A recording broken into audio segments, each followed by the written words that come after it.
अस्सलाम वालेकुम friends, welcome to my YouTube channel.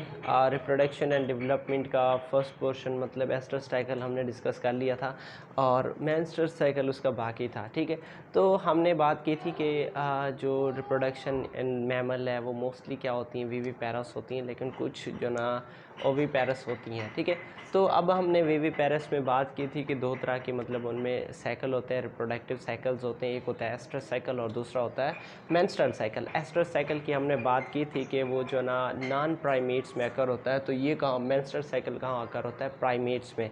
अब जो वो प्राइमेट्स हैं उसमें क्या आ जाती हैं, ह्यूमन बीइंग्स आ जाती हैं, ह्यूमन बीइंग्स आ जाती हैं, एप्स आ जाती हैं और मंकीज़ वगैरह आ जाती हैं। अब इसमें भी उसकी तरह मतलब एस्टर साइकिल की तरह इसमें भी प्रोलिफरेशन ऑफ यूट्राइन, जो इनर लाइनिंग ऑफ यूट्राइन है उसकी मतलब क्या होती है, प्रोलिफरेशन होती है।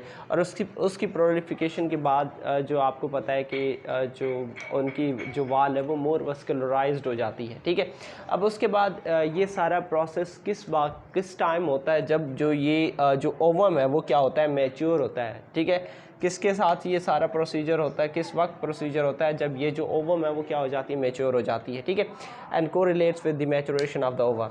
अब उसके बाद है जब फर्टिलाइज, बाकी तो ये पता है कि जब फर्टिलाइजेशन होती है तो उसके बाद जो है ना जो एम्ब्रियो बनता है, फर्टिलाइज्ड एग, ठीक है, उसकी मतलब डेवलपमेंट बनती है, बाकी क्लाइवेज, ये सारी चीज़ें प्रोसीजर इनसे आप वाकिफ़ है। ठीक है, अब उसके बाद जो है ना अगर फर्टिलाइजेशन ना हो तब क्या होती है कि मेंसेस होते हैं, मतलब स्लफिंग ऑफ यूट्राइन वाल, जो यूट्राइन की इनर लाइनिंग है उसकी क्या हो जाती है, स्लफिंग होती है, शेडिंग होती है और ब्लीडिंग होती है। ठीक है, अब उसके बाद अब कुछ केस ऐसा होता है कि मतलब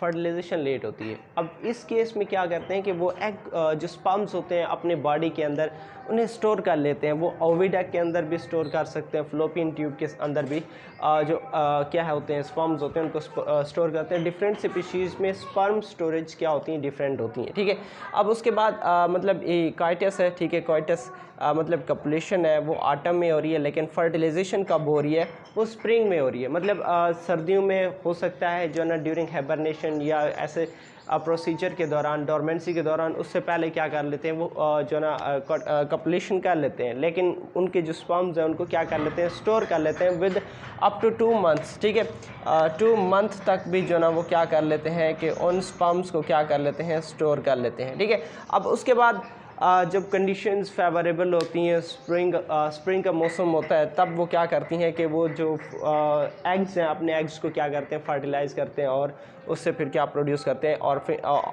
जो ना ऑफस्प्रिंग प्रोड्यूस करते हैं। ठीक है, अब ये जो स्पर्म को स्टोर करना है, फर्टिलाइजेशन का ना होना, वो किसकी वजह से होता है कि विंटर से बचने के लिए, ठीक है, वो डॉर्मेंसी मतलब कंडीशन में चले जाते हैं और उसके बाद जो ना वो डॉर्मेंसी को ख़त्म करने के बाद दोबारा वो फर्टिलाइजेशन करते हैं। और दूसरे केस में क्या होता है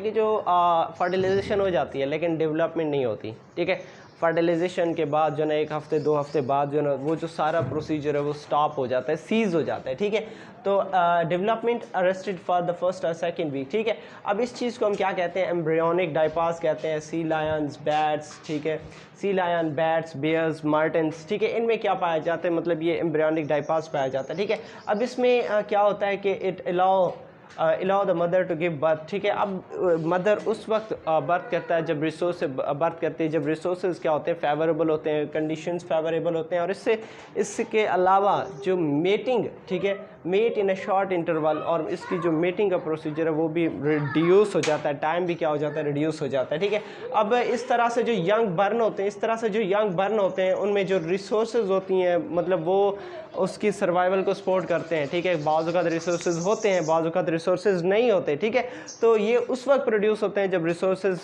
वाफर मिकदार में मौजूद होती हैं। उसकी सर्वाइवल के लिए क्या होती हैं कि फिर उसकी सर्वाइवल अच्छी तरीके से हो सकती है। ठीक है, अब फर्टिलाइजेशन फॉर एग्जांपल फॉल में हो रही है। आप बैट्स की बात कर लें